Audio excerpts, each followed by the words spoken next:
गुरु मंत्र नाम क्यों जरूरी है? बहुत से लोग कहते हैं कि हम नशा नहीं करते, परिवार वाले सुख सुविधा से रह रहे हैं, रहने को खाने को अच्छा घर परिवार बच्चे हैं, तो हम क्यों गुरु मंत्र लें? आखिर ऐसा क्या है? गुरु मंत्र को नाम कहें या कलमा, मेथड ऑफ मेडिटेशन कहें, बात एक ही है। तो मालिक का नाम सुखों की खान है। जब आपका विल पावर, आत्मबल कम हो जाता है, उस समय दुनिया में हर सोच इंसान की घटिया हो जाती है, नेगेटिव हो जाती है, और आत्मबल आने से हर सोच पॉजिटिव होती है, आत्मबल बढ़ता है और पॉजिटिविटी से सफलता आपके कदम चूमने लगती है। हर अच्छे क्षेत्र में सफलता हासिल करने के लिए आत्मबल जरूरी है, पर आत्मबल का कोई tonic allopathy, homeopathy, Ayurveda, naturopathy किसी में उपलब्ध नहीं है। आत्मबल, विल पावर आप सबके अंदर मौजूद है। उस आत्मबल को हासिल करने के लिए, ग्रहण करने के लिए आप अपने अंदर झांकें, अंदर जाएं। पर इंसान अपने अंदर कैसे जा सकता है? कौन सा तरीका है जिससे आप अंदर जा सकें? क्योंकि वो तो धुन, वो अनहद नाद अंदर है जिससे आत्मबल बढ़ता है। तो पहला स्टेप, आप सत्संग में आए, संत पीर फकीर वहां आपको समझाएंगे, समझें। दूसरा स्टेप, आप मेथड ऑफ मेडिटेशन, गुरु मंत्र, कलमा नाम लें। और तीसरा, आप उस नाम का अभ्यास करें। आत्मबल बढ़ाने के लिए गुरु मंत्र तो मिल गया, अगर उसका जाप आप नहीं करते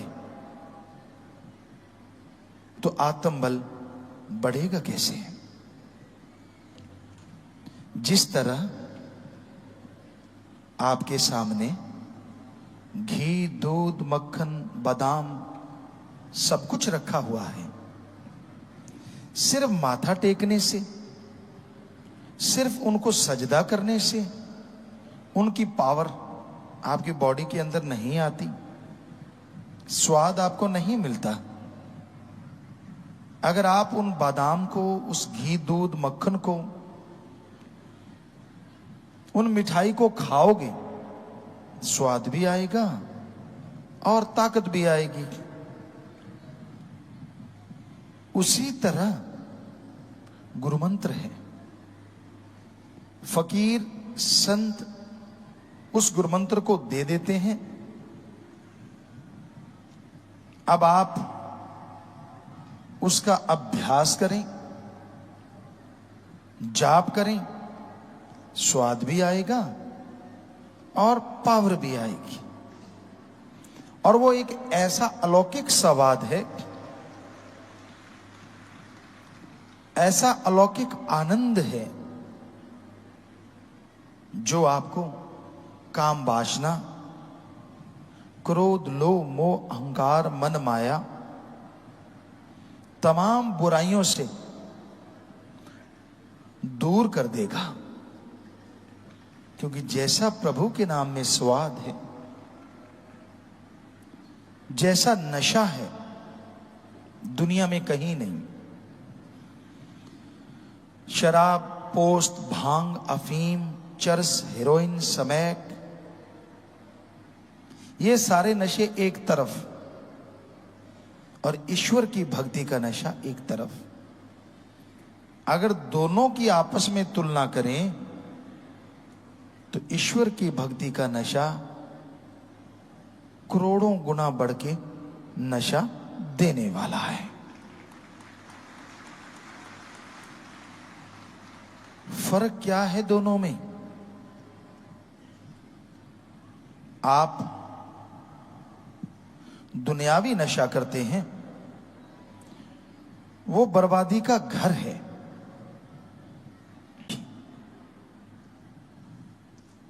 आपके रास्ते में जो भी कांटे आते हैं वो फूल बन जाएंगे।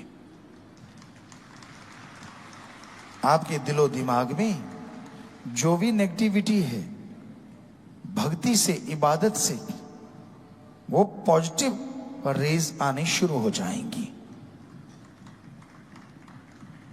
कई बार आदमी अपनी आदतों से मजबूर होता है। कई किस्म के लोग हैं इस दुनिया में, पर ज्यादातर लोग जो दिखते हैं वो होते नहीं। ये हमने 5-7 करोड़ लोगों को देखा, उनसे मिले, ज्यादातर का ये हाल होता है। जो बोलते हैं वो होते नहीं, और जो होते हैं वो बोलते नहीं। सारे एक जैसे नहीं होते। अच्छे लोग भी हैं, भले लोग भी हैं, जो नेकी भलाई करते हैं और नेकी भलाई को दुनिया तक लेके जाते हैं। पर कुछ ऐसे गिरी सोच के लोग होते हैं जो अच्छाई में त्रेड़ ढूंढते हैं। उनका काम होता है नंबर बनाना, कि मेरे नंबर बनने चाहिए, किसी की भावना को ठेस लगे तो लगे। हम आपको कहा करते हैं, एक दीवार पे प्लास्टर किया हुआ है सीमेंट का, वहां चींटी दौड़ रही है। वो चींटी ये देखने नहीं आई कि दीवार कितनी खूबसूरत है, चींटी ये देखने आई है कहीं त्रेड़ मिल जाए तो घुस जाऊं। सो इस तरह के भी लोग होते हैं। लेकिन राम नाम में तो कोई त्रेड़ होती ही नहीं। ना तो कोई वहां पैसा लिया जाता है, ना धर्म जात मजहब छुड़ाया जाता है, ना किसी से कोई जोर जबरदस्ती होती है। आप जिस मर्जी धर्म में रहें,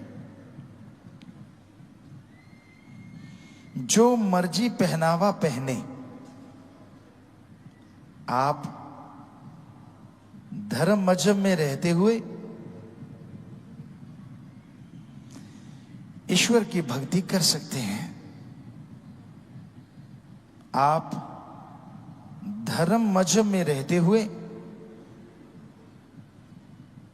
जो मर्जी पहनावा पहने, जिस मर्जी धर्म को माने, भगवान को इन चीजों से कोई लेना देना नहीं। भगवान को लेना देना है कि आप अपनी आत्मा के लिए कितनी भक्ति करते हैं, उस मालिक को याद करते हैं, और कितनी परहित परमार्थ सेवा करते हैं। अगर आप भक्ति करते हैं, परहित परमार्थ सेवा करते हैं, तो यकीनन वो मालिक आपको खुशियों से लबरेज करेंगे ही करेंगे। अगर आप दिखावा करते हैं, सिर्फ ये सोचते हैं कि मेरे हाथ जोड़ने से या सिर झुकाने से वो मिल जाएगा, तो ये आप अपने आप को धोखा दे रहे हैं। प्रभु किसी दिखावे में नहीं आता। उसको अगर पाना है तो अंतःकरण को साफ कीजिए, अपने दिमाग से कचरा निकाल डालिए। क्योंकि जब तक आप भक्ति नहीं करते, आपके दिमाग का शीशा साफ नहीं होता। क्या आपने ये सुना है बिना पढ़ने की डिग्रियां हासिल हो गई? हो सकता है ऐसा होता हो, पर क्या आपने सुना है धरती में बीज डाला ही नहीं और फसल खड़ी हो गई? क्या आपने सुना है डॉक्टर ने ऑपरेशन किया ही नहीं और आपका ऑपरेशन हो गया? हो सकता है भक्ति वालों के साथ ऐसा होता हो, पर वैसे ऐसा संभव नहीं है। आप डिग्री डिप्लोमा हासिल करते हैं, जिंदगी के 20-25 साल लगाते हैं, और अगर प्रभु को देखना है, उसकी भक्ति को जानना है, तो जिंदगी के 20-25